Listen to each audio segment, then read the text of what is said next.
Okay guys, let's talk about sex, purity, and the longings of a girl's heart.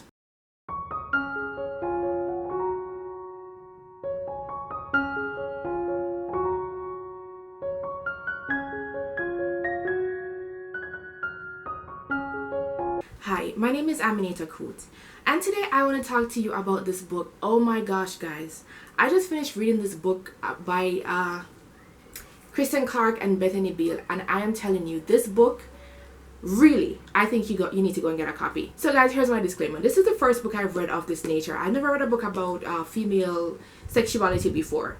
But I'm telling you, when I was going through this book, I was saying, yes, this is the book I needed when I was 15 going through high school. This is the book that I wanted to be able to get my hands on. Because guys, really, you see this whole thing about masturbation and lust? The world has us convinced that it's a guy problem, right? And because it is, the girls that do struggle with it, they wonder, if something's wrong with them. And it's definitely not something that you're going to talk about.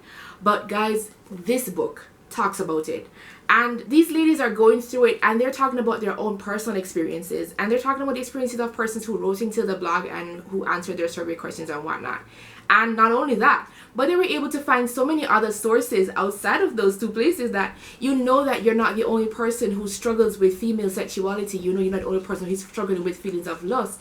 And what I like about it is that they did it in a way that you didn't feel dirty or guilty, right? So the two authors, they went through this process, and they went step by step. They took you all the way from the Garden of Eden all the way to today's day, and they made they kind of showed you what was God's perfect idea, what was God's intention for sex in marriage. They tell us about purity. A lot of us thinks that being pure or purity is just about pledging not to have sex before marriage, but it's so much more, guys. It is so much deeper than that. There are two things that really stuck out for me in this book. The first is the idea that you were made for yada. Now, until I read this book, I never knew what yada was, but of course, when I confirmed it with the Strongs that yada really does mean creating for intimacy.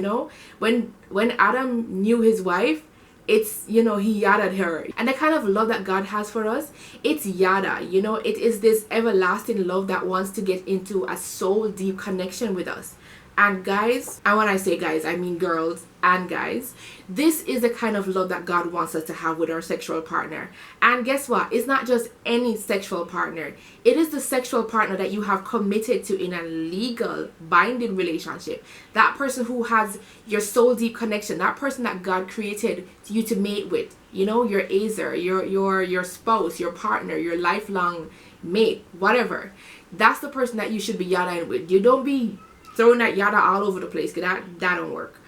But that was one of the things that stuck out for me. The other thing that stuck out for me was the author said something, and it was so true. They said that the further you get away from the creator and the fact that the creator is God and that he made us, it's the more you fall into sexual disrepair and sexual sin. And guys, that is so true, because I see it happening all around me, and I personally experienced this, that the further you were away from God, the things that we considered sin, it becomes so much more casual. If you don't have that connection with your creator, then you don't have any reason to do what's right?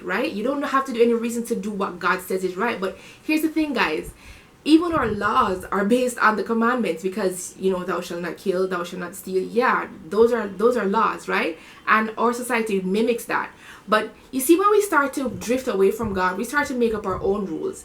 And a lot of the times what we're doing is we do what is right in our own eyes. And guys, if you have read Judges, you know that doing what is right in your own eyes is not cool, right? Now, if you want to read my full review, go ahead and check it out on my blog. I'm going to put the link in the description box below. But guys, if you have not read this book, and if you or someone is struggling with your sexuality, female sexuality, and things like masturbation and purity, this, guys, is an awesome read. If you've read Sex, Purity, and the Longings of a Girl's Heart, I would love to hear what you thought. So go ahead and hit me up in the comments below. Until next time, this is Ami, and I'm encouraging you to know God, know yourself, run your race.